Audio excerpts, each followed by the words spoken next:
Hi guys, മഴ തോരും മുമ്പേ promo റിവ്യൂവിലേക്ക് എല്ലാവർക്കും സ്വാഗതം. അങ്ങനെ ഹരിയും കൂട്ടുകാരും സജീനയെ കുടുക്കുവാനുള്ള പ്ലാനൊക്കെ തയ്യാറാക്കി. രോഹിത്തിനെയും വിളിക്കുന്നുണ്ട്. അന്നേരം രോഹിത് ചോദിക്കുന്നത്, എടാ അതിനൊക്കെ ഒരു പെണ്ണ് സമ്മതിച്ചു തരുമോ എന്ന് ചോദിക്കുന്നു. ആ, പെണ്ണ് മനസ്സറിഞ്ഞ് സമ്മതിച്ചു തരുമോടാ പൊട്ടാ എന്ന് ഹരി തിരിച്ചും ചോദിക്കുന്നുണ്ട്. അലീനയുടെ അടുത്ത് നടത്തിയ പ്ലാൻ തന്നെയാണ് ഇവിടെയും ചെയ്യാൻ പോകുന്നത്. പിന്നീട് പിറ്റേ ദിവസം ബബിത കോളേജിൽ പോകുന്നതിന് മുമ്പ് അലീനയ്ക്ക് ഡ്രസ്സ് വാങ്ങിച്ചു കൊടുക്കണം എന്ന് ബാലചന്ദ്രൻ പറഞ്ഞിരുന്നല്ലോ. അതിന്റെ ദേഷ്യത്തിലാണ് ബബിത. ഇനി അവൾക്ക് അഹങ്കാരം കൂടുകയുള്ളൂ എന്നും പറയുന്നുണ്ട്. അതിന് ബാലേന്ദ്രൻ പറയുന്നത്, നീ എത്ര കിടന്ന് തുള്ളിയാലും ഞാൻ പറയുന്നതേ ഇവിടെ നടക്കൂ എന്ന്. അതും കേട്ട് ബബിതയ്ക്ക് ദേഷ്യം വന്ന് കോളേജിലേക്ക് പോകുന്നു. അന്നേരം അലീന ബാലചന്ദ്രനോട് പറയുന്നത്, അവളോട് ഇങ്ങനെയൊന്നും ചെയ്യണ്ടായിരുന്നു. ഇനി അവൾക്ക് എന്നോടുള്ള ദേഷ്യം കൂടുകയുള്ളൂ. എന്നോട് ദേഷ്യപ്പെട്ടോട്ടെ, സാരമില്ല.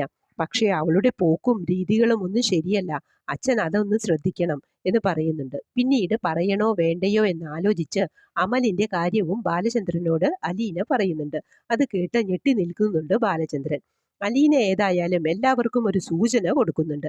ശരിക്കും ഒരു ചേച്ചി എന്ന രീതിയിൽ തന്നെ അവരെ സ്നേഹിക്കുകയും ശ്രദ്ധിക്കുകയും ഒക്കെ ചെയ്യുന്നുണ്ട്. അത് മനസ്സിലാക്കാനുള്ള കഴിവ് അവർക്കില്ല.